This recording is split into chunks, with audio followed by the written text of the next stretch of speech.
Bom, voltamos e a gente estava entendendo o quê? Como que eu propago calor por condução. Aí eu entendi a fórmula da lei do Fourier, que fala para mim sobre o fluxo de calor, fala sobre condutibilidade térmica. E eu vou usar, então, que foi a pergunta que eu deixei. Falei assim, tá, mas a diferença de temperatura eu coloco em Kelvin ou eu coloco em graus Celsius? A variação, tanto faz.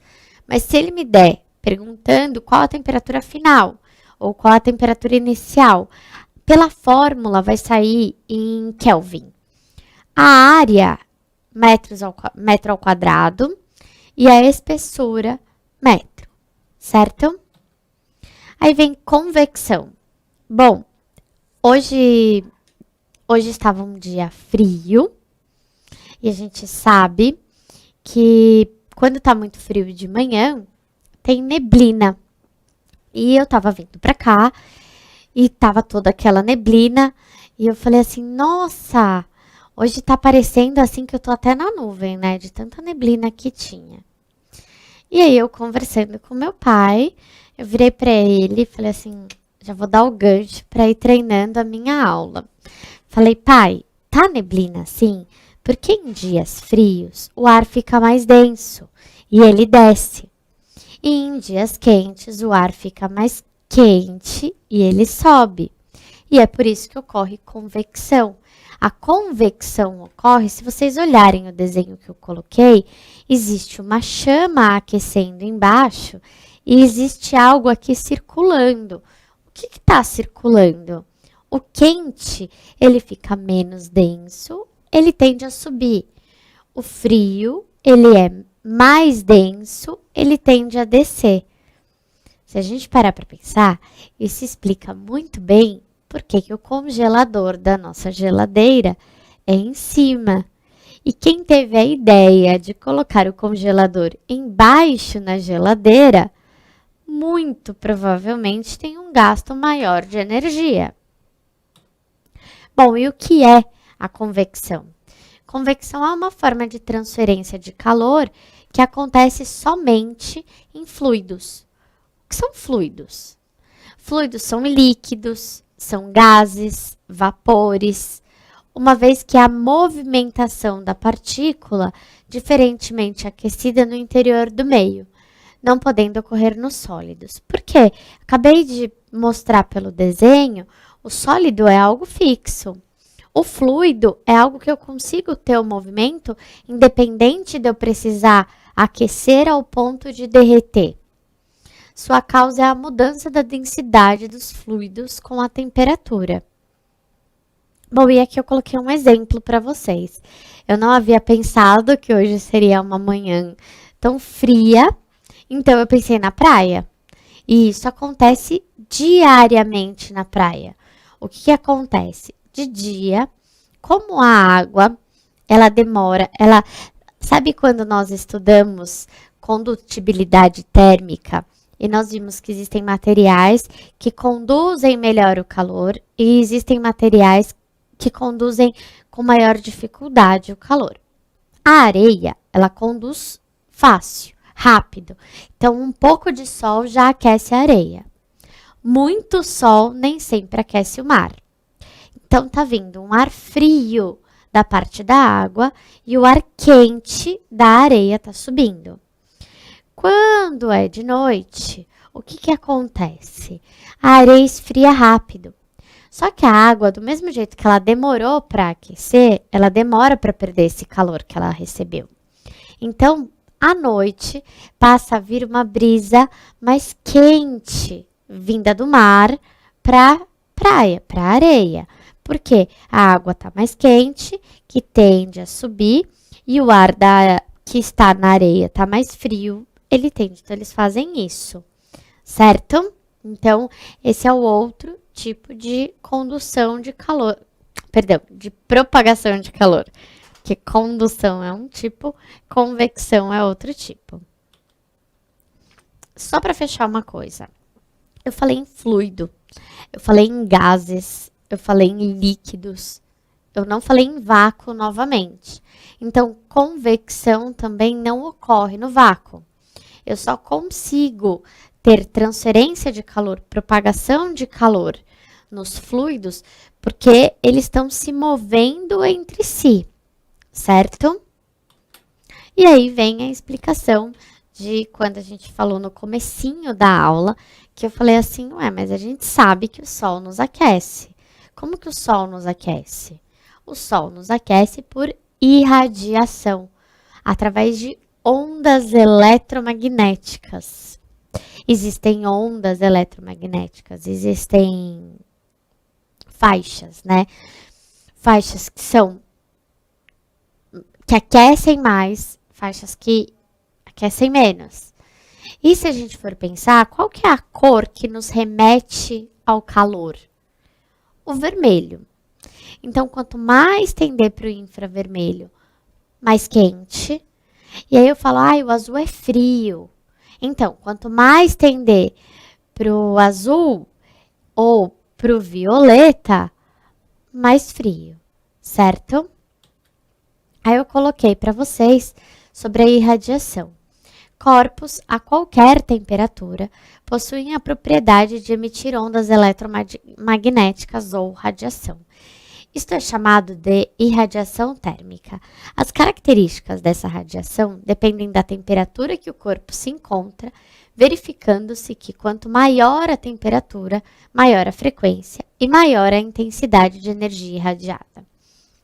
Eu tenho 2 filhas e se minhas filhas aparentarem estar com febre, eu pego um termômetro, que é um termômetro por onda eletromagnética, que é o que eu mais confio. O que ele faz? Você não precisa nem encostar na criança e ele, por onda eletromagnética, por irradiação, ele te diz a que temperatura tá. Por quê? Porque o corpo, ele tá normalmente a 36,5 graus. Então, ele tá emitindo calor.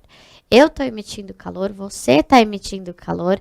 A minha mão, ela tende a ser quente. Então, quando eu faço assim perto de alguma pessoa, essa mão aqui fazendo assim perto dessa, eu consigo sentir que tem algo um pouquinho mais quente. Por que eu sinto isso? Por causa da radiação. E o termômetro que funciona dessa maneira, ele não precisa nem ter o toque. Ele, pela distância, ele consegue. E aí, as ondas eletromagnéticas, então, podem se apresentar sob diversas formas. Sob luz visível, sob raios-x, raios ultravioletas, raios infravermelhos. Dessas, as que apresentam efeitos térmicos mais acentuados para o corpo humano são os raios infravermelhos, que é o que a gente até pensa. Quando a gente pensa que tem um super-herói que está queimando algo, ou um vilão mesmo nos filmes, que cor é o raio? O que a gente diz que ele tem de poder? Raios infravermelhos. Se é para ele enxergar os órgãos e enxergar através de algo, ele tem visão de raio-x. Agora, quando é para superaquecer algo, ele tem raios infravermelhos. E é daí, agora vocês entenderam por quê? Porque eles possuem efeitos térmicos muito mais fortes, certo? E essa forma de transferência de calor, ela se difere das demais, pois as ondas eletromagnéticas conseguem se propagar no vácuo. Então, eu mostrei para vocês como funcionava por colisão a propagação de calor que eu tenho praticamente mecânica numa condução. Aqui eu não tenho mecânica, aqui eu tenho eletromagnética. Então, ela não necessita de um meio material, o que não acontece na condução nem na convecção. Logo, essa é a forma de transmissão de calor do Sol até nós, por exemplo. E nesse mesma vinda para cá que eu estava tendo, conversando com o meu pai me falou, sabia que cerca de 5% apenas do universo é matéria? É muito pouco. Aí eu conversando com ele me explicando, e aí a gente vê que é por infravermelho, é por onda eletromagnética, que a maior parte que a gente tem das informações dessa parte mais de astrofísica que a gente consegue compreender. E a emissão de luz é algo que não necessita de material, de um meio material. Então, ela consegue se propagar pelo espaço todo. Eu acho isso muito legal de entender. E aí, eu coloquei aqui a garrafa térmica, que também é uma ótima companheira, principalmente para quem gosta de um cafezinho. E como que ela funciona? Por que a garrafa térmica? Existem garrafas térmicas que deixam seu café quentinho o dia inteiro. Como que ela funciona? Ela tem uma tampa que isola a garrafa das possíveis correntes de convecção. Porque o ar... Vamos colocar aqui. O ar mais quente, ele tende a subir. Correto?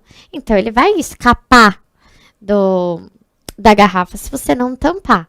Então, coloquei a tampa, ela está fazendo uma barreira para a convecção. O vácuo faz o quê? O vácuo, agora a gente muda a cor aqui. Para colocar o vácuo, eu vou colocar de roxo. Então, aqui, ele coloca 2 camadas para mostrar que está tendo vácuo. Vácuo está me auxiliando para não ter propagação de calor, perda de calor no vácuo por condução, nem por convecção. Então, eu já barrei aqui que saia por convecção. Já barrei aqui que saia por condução ou convecção. E agora, eu vou fazer a terceira coisa, porque eu ainda não protegi essa garrafa da irradiação. Ela vai poder perder por irradiação. Aí eu falo, não, eu coloco um espelho e ela reflete. A gente já aprendeu nas aulas daqui, em aulas anteriores sobre onda, que existe reflexão dos raios. Então, aí as paredes espelhadas, elas auxiliam para evitar a troca de calor por radiação. Então, a gente evita na garrafa térmica radiação, condução e convecção. Então, vou fazer um resuminho rapidinho aqui na câmera documento para a gente poder salvar isso. Então, o que a gente fixou dessa parte de propagação de calor?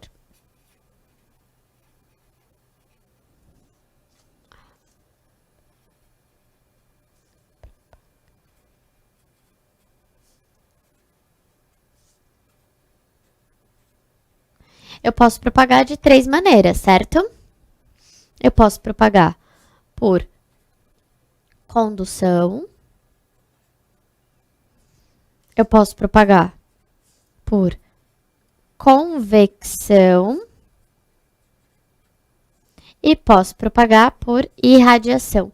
Alessandra, é irradiação ou é radiação? Aceitamos os dois, tanto faz.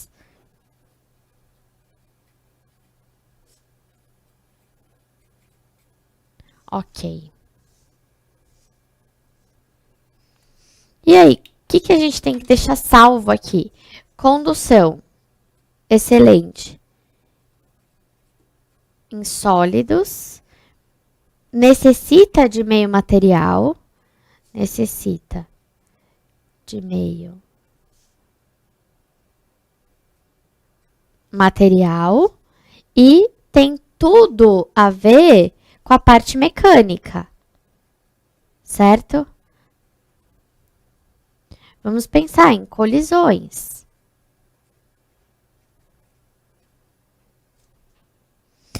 Convecção. Convecção é com fluidos.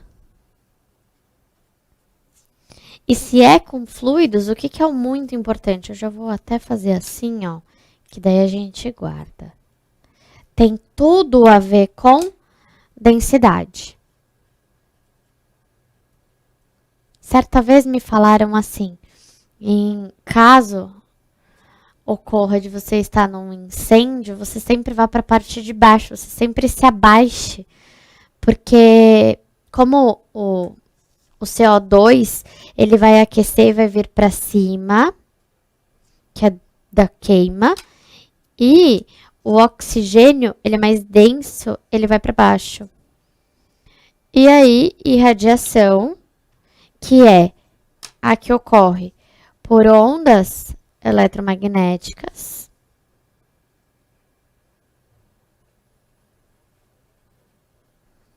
e pode ocorrer no vácuo.